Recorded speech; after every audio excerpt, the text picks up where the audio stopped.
ಆಗ್ತಾ ಇರೋದಕ್ಕೆ ಶ್ರೀಶೈಲ ಸ್ವಾಮೀಜಿಯವರು ಬಹಿರಂಗವಾಗಿ ಒಂದು ಹೇಳಿಕೆಯನ್ನ ಕೂಡ ನೀಡಿದ್ದಾರೆ. ಹಾಗೆ ತಮ್ಮ ಅಭಿಪ್ರಾಯವನ್ನ ಕೂಡ ವ್ಯಕ್ತಪಡಿಸಿದ್ದಾರೆ.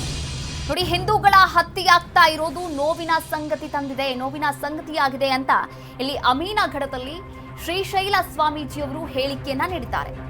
ಅಮಾಯಕ ಹಿಂದೂಗಳ ಹತ್ಯೆಯಾಗ್ತಾ ಇದೆ. ಈ ಕುರಿತಂತೆ ಶ್ರೀಶೈಲ ಸ್ವಾಮೀಜಿಯವರು ಶ್ರೀಗಳು ಖಂಡನೆಯನ್ನ ವ್ಯಕ್ತಪಡಿಸಿದ್ದಾರೆ. ಧರ್ಮದ ಕಾರಣವನ್ನ ನೀಡಿ ದ್ವೇಷ ಮಾಡುವುದು ಬೇಡ, ದ್ವೇಷದಿಂದ ಕೊಲೆ ಮಾಡುವುದು ಸರಿಯಲ್ಲ ಎನ್ನುವಂತಹ ಮಾತುಗಳನ್ನಾಡಿದ್ದಾರೆ ಶ್ರೀಶೈಲ ಶ್ರೀಗಳು. ಧರ್ಮದ ಹೆಸರಿನಲ್ಲಿ ಹೇಯ ಕೃತ್ಯವನ್ನ ಮಾಡಬಾರದು ಎನ್ನುವಂತಹ ಸೂಚನೆಯನ್ನ ಹಾಗೆ ಮಾಹಿತಿಯಲ್ಲ, ಒಂದು ಪ್ರಸ್ತುತವಾದಂತಹ ಕರ್ನಾಟಕದಲ್ಲಿ ಏನ್ ನಡೀತಾ ಇದೆ ಈ ಕುರಿತಂತೆ ಹೇಳಿಕೆಯನ್ನ ಕೂಡ ನೀಡಿರುವಂತದ್ದು. ಬಾಗಲಕೋಟೆ ಜಿಲ್ಲೆಯ ಅಮೀನಗಢದಲ್ಲಿ ಶ್ರೀಶೈಲ ಶ್ರೀಗಳು ಹೇಳಿಕೆಯನ್ನ ನೀಡಿದ್ದಾರೆ. ರಾಜ್ಯದಲ್ಲಿ ಭಾರೀ ಅವಘಡಗಳು ಸಂಭವಿಸ್ತಾ ಇದೆ, ಹಿಂದೂಗಳ ಹತ್ಯೆ ಆಗ್ತಾ ಇದೆ, ಇದು ನಿಜಕ್ಕೂ ಕೂಡ ನೋವಿನ ಸಂಗತಿಯಾಗಿದೆ ಎನ್ನುವಂತಹ ಮಾತುಗಳನ್ನು ಆಡಿರುವಂತದ್ದು. ಹಾಗಾದ್ರೆ ಏನ್ ಮಾತನಾಡಿದ್ರು ಶ್ರೀಶೈಲ ಸ್ವಾಮೀಜಿ ಅವರು ನೋಡ್ಕೊಂಡು ಬರೋಣ. ಇವತ್ತು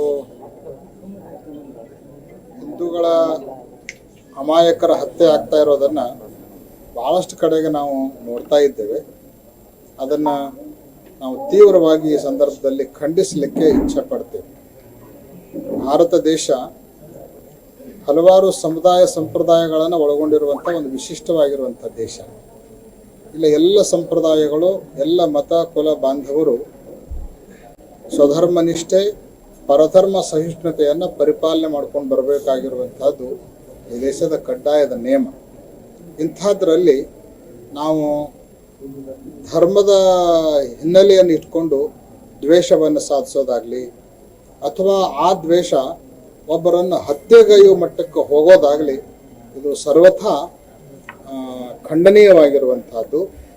ಯಾವುದೇ ಧರ್ಮ ಅದು ಕೊಲೆಯನ್ನು ಪ್ರತಿಪಾದನೆ ಮಾಡ್ತಿತ್ತು ಅಂದರೆ ನಮ್ಮ ದೃಷ್ಟಿಯೊಳಗೆ ಅದು ಧರ್ಮನೇ ಅಲ್ಲ.